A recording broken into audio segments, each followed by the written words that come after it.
So Kate was so wonderful in telling us about the Legacy Trail, telling us about how she collected these artists and how it has reinforced the history of Lexington and the city of Lexington. You, Pat Ritter, are one of the artists that has been chosen on the Legacy Trail, which is a great compliment to you because you're a fantastic artist here in the state of Kentucky. Also, Pat, being an artist on our arts education roster at the Kentucky Arts Council, I would love to hear you talk about how you came to your decision of how this piece came together, and then what you might be able to do with students in a Lexington school or in some other school in Kentucky can still utilize this Legacy Trail. Okay, great. That's wonderful. We were all given sort of broad instructions on how to go about this, to sort of keep, Kate was saying, to sort of keep it simple, large areas, but my section of the trail that I was assigned is connected to the Cane Run Creek. Now, Cane Run Creek runs underneath Lexington. It's the main watershed, and it runs under and above, and it sort of appears and disappears throughout the city. So that kind of stuck with me, that idea of a creek sort of running along and then going underground and coming back up. So that was my initial idea. We were given also the idea of staying within so many square feet of paint. Aha, mathematics comes into this, doesn't it?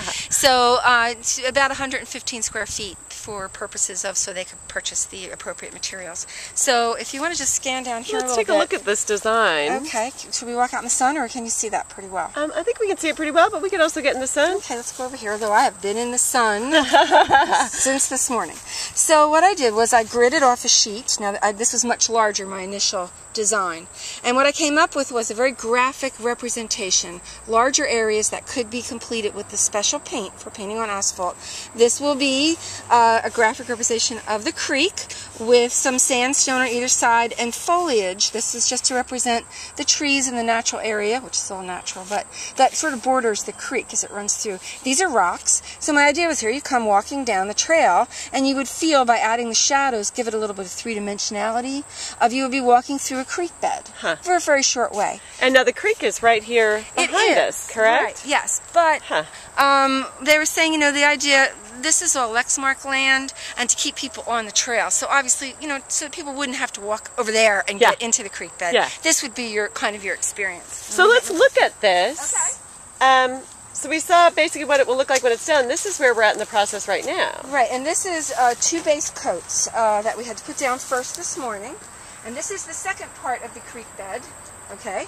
And you can see over here, I also included a hawk. That'll be like a shadow of a hawk. See that right there? To remind us that we are not the only beings using this beautiful land out here. There's many people and children, but then I also added a compass in the center. And so this compass will point true north, and my piece is called Orient Yourself.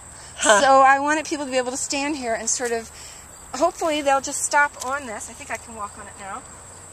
And they'll just be able to look around and enjoy what was here. A lot of people are biking, but there's a lot of walkers on the trail too. So I thought that was nice. A lot of kids came by today with their parents. That was fun. Oh, excellent. And then this would be sort of the start of the creek bed. So you'll walk down it, and then here's where it disappears underground and comes back up there. Further up the trail, I painted another hawk shadow, so as you come around that bend, you'll see a hawk kind of setting you up for the fact that there's a public art project down this way.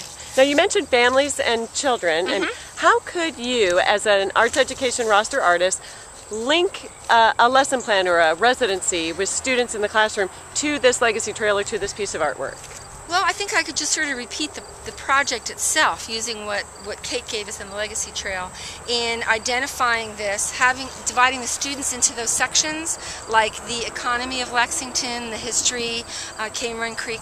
Maybe have the students come up with their own ideas, and not really show them what I've done, so I'm not sort of planting ideas in their head, but give them the same sort of thing.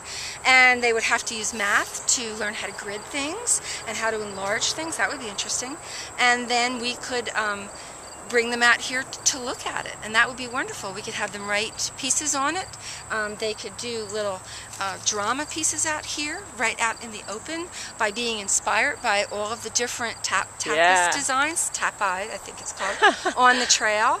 I think it would be really nice to work with the teachers to see what they would want to input. And For me, I like to team teach when I do a grant. I find out what the teacher's teaching this year in their classroom, or what maybe they will be teaching, or maybe they just did, so we can sort of reinforce what they've done, include that into your grant and into the residency, so we can look at what are they working with in the classroom and how can we bring that to this project. So we can pull together art, science, technology, engineering, math, parents, teachers, students, artists, the Lexington community. Sure. This offers us an opportunity to bring everyone together to celebrate the art in our world. In the community and public art projects, which is exactly what this whole project is. Well, what an awesome opportunity for you and for us to be able to experience your work. And thank you so much for doing this. Well, thank you. I appreciate it very much. That's great.